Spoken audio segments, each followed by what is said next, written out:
بسم اللہ الرحمن الرحیم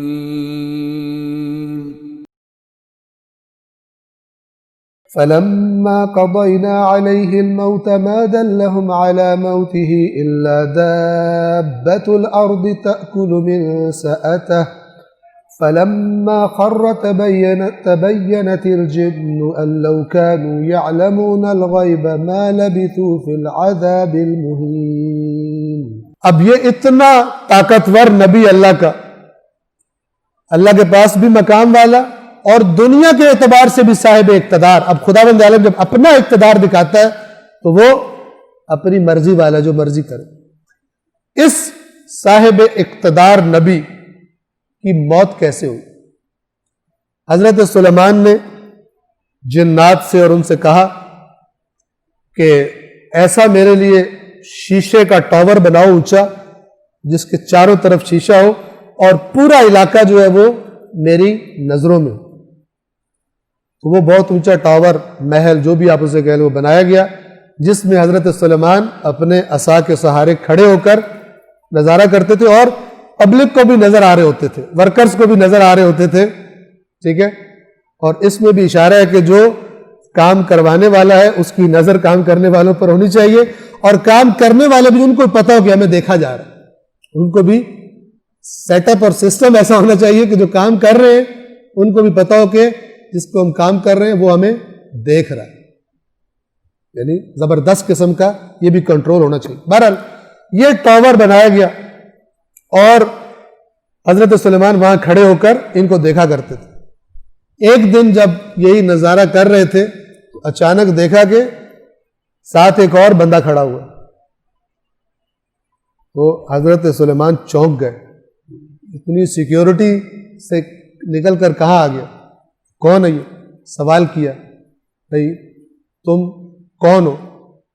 تو انہوں نے جواب دیا کہ میں وہ ہوں کہ جو کسی سے اندر آنے کی اجازت نہیں لیتا بڑے بڑے بادشاہوں سے، اور میں وہ ہوں کہ جسے کوئی دروازہ بھی، کوئی بڑے سے بڑا سخت سے سخت محل بھی اس کو اندر آنے سے روک نہیں سکتا۔ تو سمجھ گئے کہ ٹائم میرا ختم ہے۔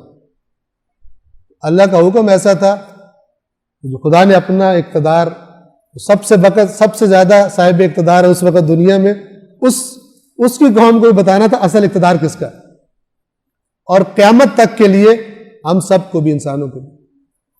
تو اسرائیل نے، ملک الموت نے ان سے کہا کہ اللہ کا حکم ہے کہ آپ کو بیٹھنے کی اجازت بھی نہیں ہے، آپ کو اپنی پوزیشن چینج کرنے کی اجازت بھی نہیں ہے۔ تو وہی کھڑے کھڑے حضرت سلیمان کی روح کو قبض کر لیا، اور اس کے بعد وہ کیسے بنا ہوا تھا، عصا تھا، کیا طریقہ تھا، خدا بہتر جانے۔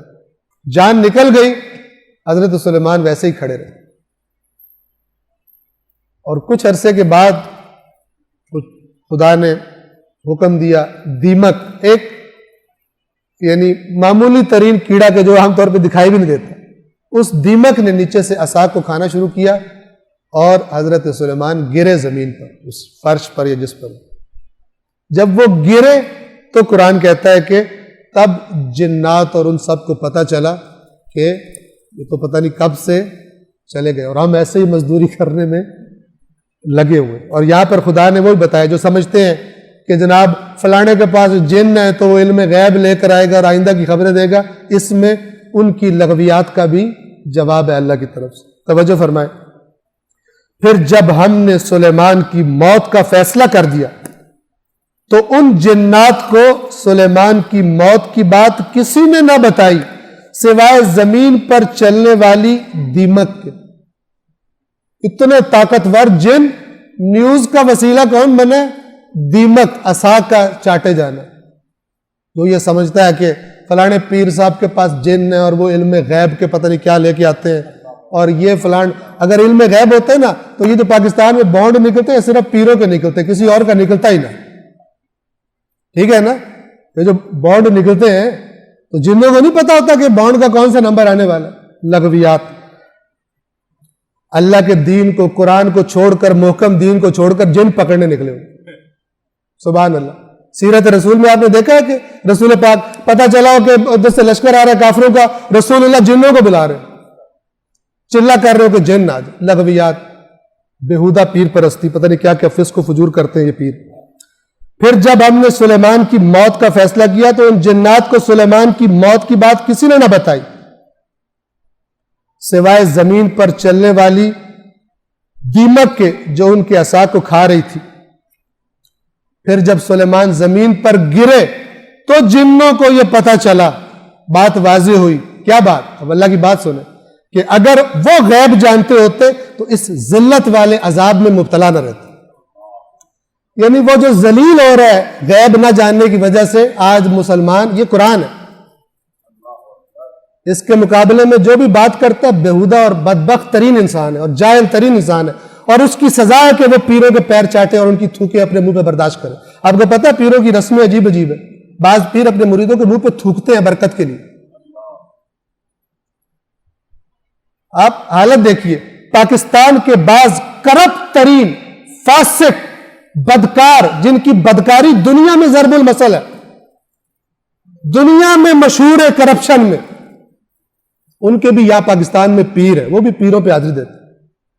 اس پیر اندھے سے کوئی کہے کہ تو اگر خدا کا نمائندہ ہے تو اس سے بول کے مت کر کرپشن، بےزتی کر اس کی، وہیں پر مت کر کرپشن. اس کو دعا دے رہا، اللہ کرے آپ الیکشن جیت جائیں. تمہاری ایسی کی تیسی خدا کے دین کو، دین کے نام پر تم نے کتنا گندا کیا. اور اس جاہل عوام کو کہ جو قرآن نہیں پڑھتی اور صحیح دین سے آگاہ نہیں ہے، ان کو تم نے دین کے نام پر خراب کیا ہوا. اگر تم خدا کے نمائندے ہوتے تو جرأت نہیں ہوتی اللہ کے نافرمانوں کو کہ تمہارے پاس آ کے وہ کرے، تم سے دعائیں لیں. ابھی آپ نے دیکھا تھا یہ کچھ عرصہ پہلے جناب ڈیل ہو رہی ہے فلان سیاسی پارٹی کی فلانے پیر کے ساتھ، وہ پیچھے ڈیل کی ہو رہی ہے 2 کروڑ لے لے ڈیل ہوگی. روحانیت کا سودا ہو گیا 2 کروڑ میں. آپ مجھ سے بہتر جانتے ہیں. پھر پتہ چلا وہ سیاستدان تو ایک نمبر، وہ تو کرپٹ ابلیس کا بچہ ہوتا ہے، اس نے آ کر کیا کیا، ڈیل کروا لی، وہ دھرنا ختم کروا لیا. بعد میں اس نے کہا کہ کوئی 2 کروڑ نہیں. اب پھر جناب پیر صاحب پھر دھرنا دے رہے، 2 کروڑ پہ دھرنا ختم، وعدے پر 2 کروڑ. کاش اس 2 کروڑ کے وعدے سے زیادہ اللہ کے وعدے پر ہمیں یقین ہوتا. پروردگار عالم سے دعا ہے، پروردگار بحق کے قرآن کریم، بحق کے محمد و آل محمد، ہم سب کو حقیقی دین جو تو نے قرآن مجید میں بیان فرمایا اور جو محمد و آل محمد نے بیان فرمایا، پروردگارہ اس دین کی معرفت ہم سب کو عطا فرما، اور خرافات سے اور لغویات اور بےہودہ باتوں سے جو خلاف قرآن ہے ان سے اگر ہمارے اندر آ گئی ہیں، ان سے نجات پانے کی، قرآن و محمد و آل محمد کے صدقے میں اور ان کے وسیلے سے ان سے نجات پانے کی ہمیں توفیق عطا فرما. صدق اللہ العلی العظیم.